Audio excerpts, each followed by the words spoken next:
Chris Forsberg, Amina Smith here with you. And the Celtics, they win big, 128-75 against the Sacramento Kings. And really, Forsberg, this Celtics team just ran away with it from the very beginning. This is what I've been waiting to see all season long. I was going to say, I don't know what to do in this situation. I'm so used to being like angry about a lapse in play, a wire-to-wire win where the Jays were both cooking early. Everybody else kind of chipped in. Even the kids get in late and do good things. It's like the only thing the Celtics didn't do was set the record for biggest win in franchise history, but they were up 60 at one point. It's ridiculous. Yeah. That first quarter, they outscored the Sacramento Kings 38-13. I mean, this is really what I've been waiting to see, them dominating teams at the bottom of the league. Yeah, and so, like, look, and it's not like the Kings are devoid of talent. They have great individual parts. For whatever reason, it just doesn't work together, especially when De'Aaron Fox isn't out there. But I love the aggressive energy the Celtics came out with.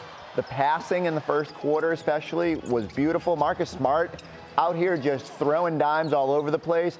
When Marcus Smart was out, we undervalued how much his passing and what he brings to this team as that point guard in that role. Grant Williams got going there with the threes. Rob's hyped. Everybody's hyped. It's just a brilliant performance from the Celtics. Let's take a look at the first half notables. Just like I mentioned, they outscored the Kings 38-13 in the first quarter. Jayson Tatum and Jaylen Brown, they outscored the Kings by 14 points by themselves in the first half. And Marcus Smart, he was a plus 34 in the first half, no points and 6 assists. Let's toss it out to Abby right now inside the TD Garden.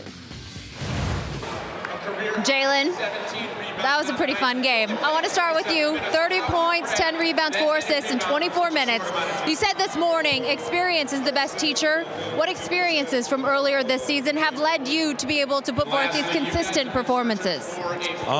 Just playing basketball, having fun, playing with my teammates, just growing, getting better. We got to see if we can keep putting some of these games together and winning some games and smiling and having fun. That's what it's about. How would you describe what you guys did out here defensively tonight? That's where we hang our hat. You know, I think we've been pretty good defensively all year. So now we're looking to put some great performances together, looking to get even better on that end and find some ways to win some games.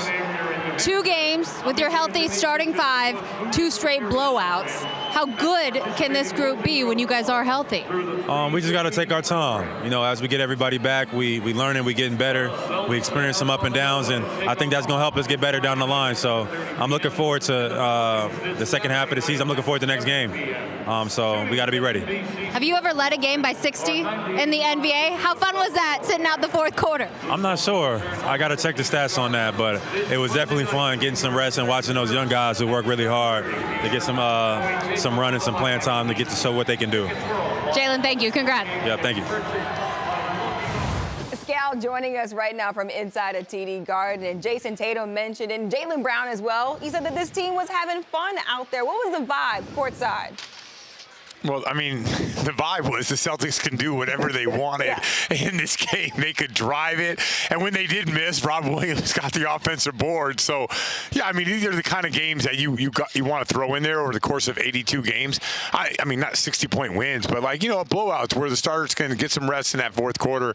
And tonight, I mean, it was from the minute 1 all the way to minute 48. There was never a moment in which I thought the Sacramento Kings were making a run or, wow, they need to do more of this to get back in this game. This was a no contest right from the beginning. What have you noticed about Jayson Tatum? I mean, both him and JB have been great in this little stretch here, but Jayson Tatum in particular, what is it that has allowed him to go to that next level? Is it just as simple as made 1 3, kind of unlocked, and the floodgates have opened now, Scal? I just don't think there's anybody that can guard him right now. I mean, if he's this comfortable, I mean, taking his time, the ball, the way it's coming off his hands, like you're not, if you're not into Jayson Tatum's airspace, if you're not making him think that, are you going to challenge him? If you guard him and you let him get his rhythm, he's going to cook. I don't know if he's going to cook for 30, for 50, for 40, but he's going to cook you. So the way that he's playing right now, where he's reading the defenses, you're not going to beat Jayson Tatum or the Celtics if you're not putting an incredible amount of pressure on him, making his life a living hell. And so far in these last 2 games, nobody is coming close to doing that. And Jaylen Brown cooked for 30 tonight in this game. Just how consistent does he look out there on the court?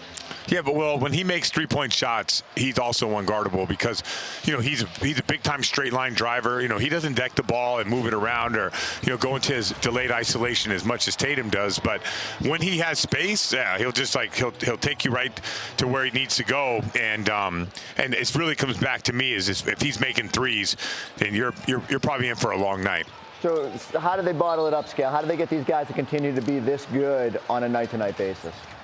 I mean, I think as a group, and I'm not trying to be a Debbie Downer at all, but it does matter with the opponent they're going against, and guys like big time physical defensive players. And the Washington game, no one was physical with these guys. In this game, no one was like that. And from a guy who's watched the NBA forever, right? I've been a part of the league since 2001. I like these things, but what I really like is when it's the best of defenses and then great offense, over that. So that's what I look forward to. I look forward to in a fourth quarter game. It's 101 with 5 minutes to go and how both teams react. And I just from an NBA standpoint, I love those moments and how people handle wide open shots. Do they get wide open shots? Are they getting off the ball? Are they making the right read? So these last two games, those things did not exist because it was just a blowout. But I will say the one thing I would take away from all this is Marcus Smart sort of makes this engine go, especially if he's playing the style that he's playing at right now. I think he had 0 points, and he was still so dominant and helped impact winning, from the passing standpoint. Yeah, and I actually wanted to hone in on Smart, too. I think that's a great point. Did we undervalue when he was out, he missed those 6 games, his ability to direct this thing? Do you think he's maybe hearing some of the rumblings about the Celtics are active in trade calls and, everyone's gauging Marcus Smart's value out there? Do you think that there's a little bit of motivation to show what he can do as the point guard of this team?